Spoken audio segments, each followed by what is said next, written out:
It's been more than 2 years since the Ukraine conflict began, and there's still no end in sight. But one thing is for sure, Europe and the United States are standing by Ukraine and they are not holding back support. The European Union is throwing in 50 billion euros, while the US House of Representatives has just passed a long-awaited bill that provides some $61 billion to assist Ukraine. But why is the Biden administration so keen on backing Ukraine?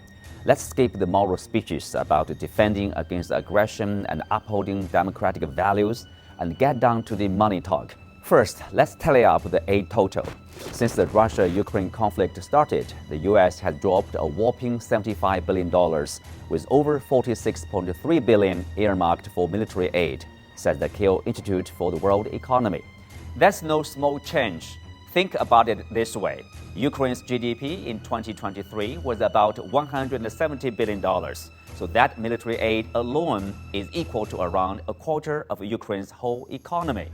By comparison, Tunisia's GDP in 2022 is about $46.3 billion, ranking 91st globally, according to the World Bank list.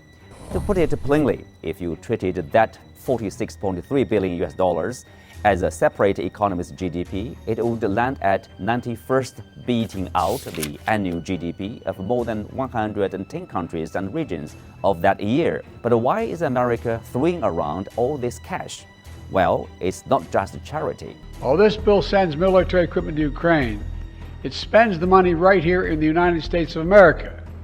Places like Arizona, where the Patriot missiles are built, in Alabama, where the Javelin missiles are built, in Pennsylvania, Ohio, and Texas, where artillery shells are made. 90% of the security assistance we provided has actually been spent here in the United States with our manufacturers, with our production, and that's produced more American jobs, more growth in our own economy. Over the past 5 years, the U.S. has boosted its arms exports by 17%, making up 42% of the global export market and keeping its top spot as the world's leading arms dealer, says the Stockholm International Peace Research Institute, or SIPRI. Since the Russia-Ukraine conflict started, the U.S. defense and aerospace sectors have seen a hefty 17.5% boost in industrial output, according to the Federal Reserve.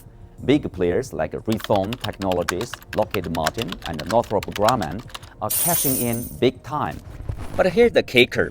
The newly passed U.S.-Ukraine aid is not actually free. Roughly $9.5 billion would be structured as a loan, with repayment terms set by the U.S. president. As early as last year, Celeste Wallander, a top Pentagon official, suggested that Kyiv might have to eventually pay for some of the weapons shipments.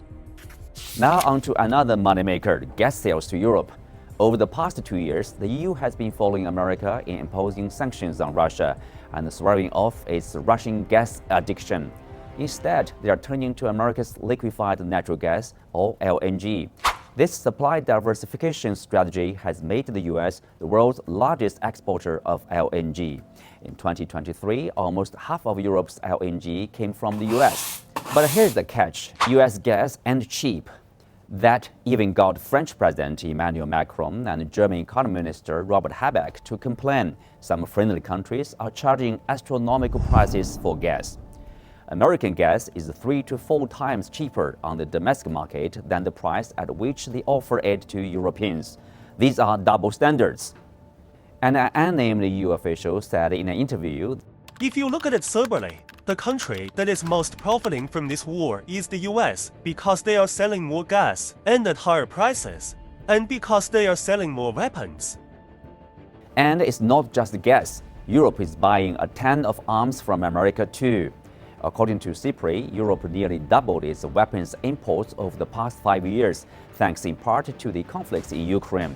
In addition to beefing up their own military manufacturing, the urgency in Ukraine forced European countries to buy American-made weapons off the shelf. From missiles to tanks, European countries are lining up at the Raytheon and Lockheed Martin's door. In 2023, Poland dropped $1.4 billion on tanks and another $10 billion on rocket systems by Lockheed Martin. Slovakia bought F-16 fighter jets, and Romania is throwing down $6.5 billion on F-35s, their biggest military buy ever. Maybe now you know why America has been pushing its European allies to up their defense spending. Simple. The US wants to ensure that the European countries, which already spend about half of their defense purchasing on American weapons, to buy more. And the plan has worked out. By 2024, NATO has signed $10 billion in arms deals for Kyiv. Two-thirds of NATO member countries are expected to meet or exceed 2% GDP defense spending goal, leading to a huge demand for weapons. As the conflict in Ukraine enters year 3, few are betting Ukraine to win, but the US is pushing Kyiv to keep fighting. The war must continue because money must continue to be made. Meanwhile, tensions between Russia and Europe are heating up, especially since Sweden and Finland joined NATO. The risk of a direct Russia-Europe showdown is climbing, and a big war could be on the horizon. But the question everyone should be asking is, who is gonna cash in?